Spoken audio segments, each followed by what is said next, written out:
Hello, I'm Rick Hunsicker, and welcome to the What Seniors Need to Know Today DVD. The reason I decided to create the DVD of my seminar is because so many people who had attended these seminars told me they had friends and family they wished had received the information. So I thought, wouldn't it be nice for there to be a way for people who did not come to the seminar to be able to attend it from the comfort of their home by watching it on their television or computer. And with the DVD now in your hands, you can watch it as often as you like, and you certainly can share it with others. So that's the why of the DVD. As you'll see in the first part of the video, the purpose of the seminars and now the DVD is to provide you and others like you the information you need to make the best possible decision for your future about whether it's best to stay in your house or move to a senior living community. So let's get started. So what we're going to talk about is what's going on in senior living today, what your options are, things you need to think about to make the right choice, and what about selling my house? If I move to a retirement community, I have a house to sell. How many of you have a house right now? Okay. How many of you have no mortgage on the house? Okay. How many of you have a house that's 20 years old or older? Okay, then you need to hear about this because this really applies to your situation. How many of you think you might need health care in the future? Right, we know we're all going to need that. So there are some communities that when you go around looking that have, in addition to the independent living, cottages, homes, apartments, they might have assisted living or nursing care or memory care as part of their campus. And those are typically called continuing care retirement communities. So that's one thing for you to look at. If I need care later, where do I get it? Do you have it here?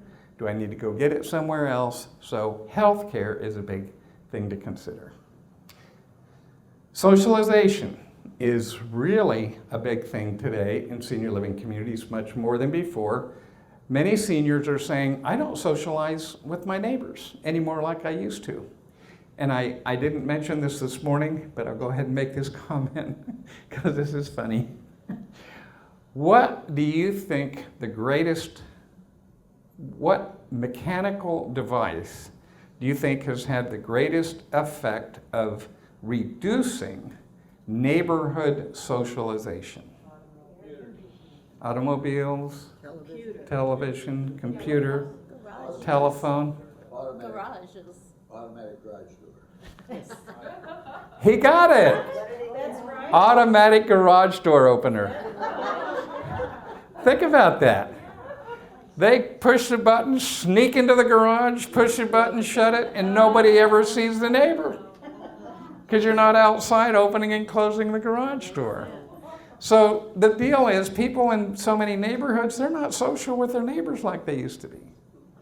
And so now, how many of you would believe I live in a retirement community? Oh, I got a couple believers. Yes, when I was doing that heart thing, my wife, we lived in a 5-bedroom. Now, can you talk about dumb? 2 people living in a 5-bedroom house. How stupid was that? She said, you're not dying and leaving me stuck in this big house. We need to get out of here while the getting's good and while I get some help. So we moved and we downsized to an active adult 55 plus senior living community in Texas. The reason I say that to you is the socialization of living in a community where it's people similar age, similar background, similar financial status is unbelievable. We've been on so many trips and parties and things that we never would have done had we stayed in the other neighborhood. So socialization is a really big deal. How much control do you have over the value of your house? Any? Not much. Maybe if you do some remodeling, it may go up a little. You don't control the market. And look what happened, and it did happen in Oklahoma and many other states. Foreclosures. And a lot of seniors had a thing called foreclosure risk.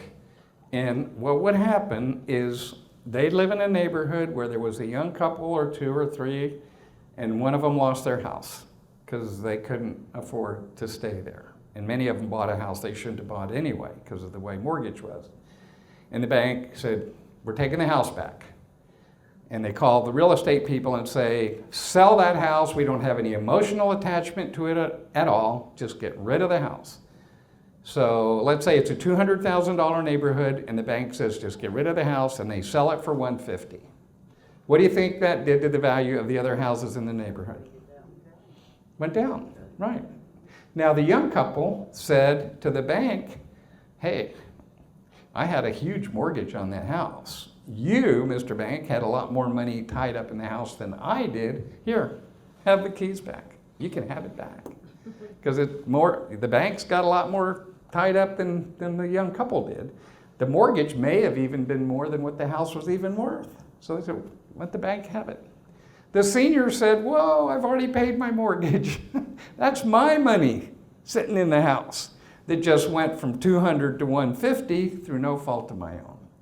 So many of you that have paid for houses have a lot of money sitting in the house, and you have no control over whether it's going up or down or whatever. And a lot of people lost a lot of equity during the bad times. Now, it's not as much of an issue now going forward. Foreclosures are not as bad. Now that you've had some things to think about relative to your current and future situation, what are your options? Well, let's see. That is an option. Stay in the house until something happens, then move to assisted living, memory care, nursing home, rehab, whatever. And guess what? You won't have a lot of choices in that matter. The doctor and the kids are going to decide where you go. Or say, look, I love my house so much and have so much money, I'm just going to pay for the nurses to come to my house and take care of me here. Home health care. Now, temporary situation, it's good. When I was waiting for the heart, we knew I'd get a heart pretty soon or not, and the knot wasn't good. So we had a home health nurse come every week and check my vital signs and check the IVs and clean the wounds and do all that stuff because we knew it would be temporary. But I had a lady in the audience raise her hand one day and say, well, Mr. Hunziker, I'm glad you brought this up because my dad was a stubborn Irishman. He needed assisted living, refused to leave the house, had a pretty good net worth, and said, I'm just going to pay to bring people in here. And he lived a lot longer than we thought, and 4 years later, the inheritance was gone. He lived 4 years, but the home health agency ended up with our inheritance. But it is an option. Now, here's one you're really going to love. Move in with your kids.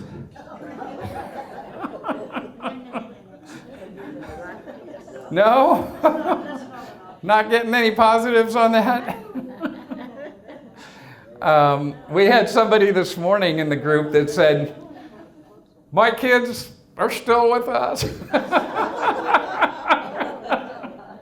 So, but it is an option. And my mom will tell my sister every once in a while, I'll just move in with you. And my sister's no. But what do you think is happening more the other way? The kids. Kids are coming back. Yeah, the kids are moving back like that lady in the audience. No, our kids are still here.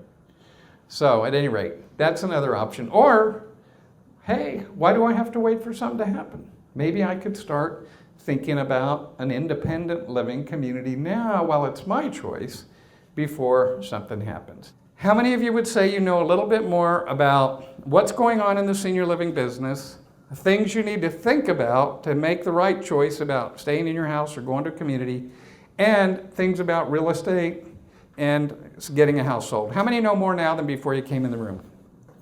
Good. Okay. Everybody raise their hand. Good. How many of you, question 2, would say you're a little more interested in a senior living community now than before you came in the room? Good. Okay. I saw half of the people go like this, and I saw the other half go like this. Okay. So, time for your questions. First, let me just say thank you for your time and attention.